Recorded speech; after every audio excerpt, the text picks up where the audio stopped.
মালয়েশিয়া প্রবাসী বাংলাদেশি ভাইরা। কেমন আছেন সবাই? আশা করছি সকলেই ভালো আছেন। আপনি যদি 2026 সালে মালয়েশিয়ার কাজের উদ্দেশ্যে যাওয়ার পরিকল্পনা করেন, তাহলে পুরো বিষয়টা পরিষ্কারভাবে বোঝা খুবই জরুরি। কারণ অনেকেই সঠিক তথ্য না জানার কারণে প্রতারণার শিকার হন বা মাঝপথে সমস্যায় পড়েন। তাই আজ আমি আপনাকে শুরু থেকে শেষ পর্যন্ত মালয়েশিয়ার ভিসা প্রসেসিং, মেডিকেল পদ্ধতি, খরচ এবং এই দেশের কাজ করতে যাওয়া আপনার জন্য কতটা ভালো সিদ্ধান্ত হতে পারে সবকিছু বিস্তারিত আজকের ভিডিওর মাধ্যমে আপনাদের জানানোর চেষ্টা করব।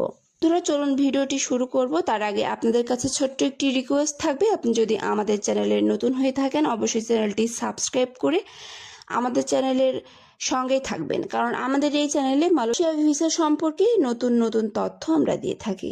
তো চলুন বন্ধুরা, ভিডিওটি শুরু করা যাক। এ নিয়ে আরও জানাতে আমাদের সাথে যুক্ত হচ্ছেন সহকর্মী ওয়াহিদ সোহান। সোহান, কলিং ভিসা ঠিক কবে নাগাদ চালু হবে আর এর প্রক্রিয়াটা কেমন হতে পারে?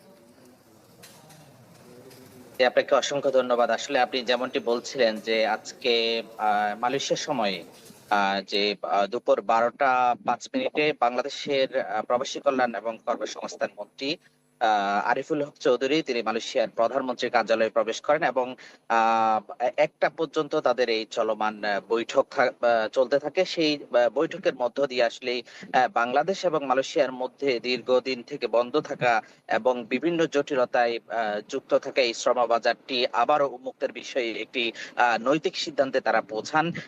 এখানে আপনাকে not able to ensure that the vast majority of our people benefit from this.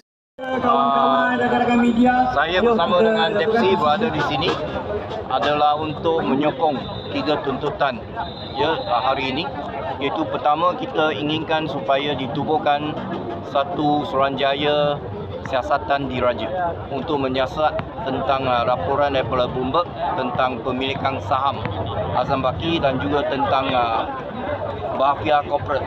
Isu ini kita harus tubuhkan RCF. Ini parti kita memang konsisten. Di mana Menteri DAP dalam kabinet kita memang mengatakan kita perlu tubuhkan. Beberapa das tembakan telah dibuat. Akibatnya seorang lelaki warga negara tempatan telah tercedera dan telah dikejarkan ke hospital untuk rawatan selanjutnya.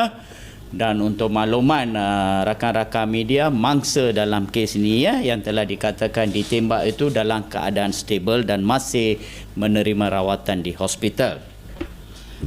Okey. Hasil siasatan dan risikan Jabatan Siasatan Jenayah bahagian D7 dan D9, satu serbuan telah dibuat di sebuah hotel di Kelang. Kurang daripada serbuan tersebut, 2 yang mengandungi peluru dan 1 buat pada 24 hari bulan April 2026. Yang ni saya ingin menambah laporan kenyataan yang telah diberi oleh yang dihormati Dato' KP KL, Dato' Fadil.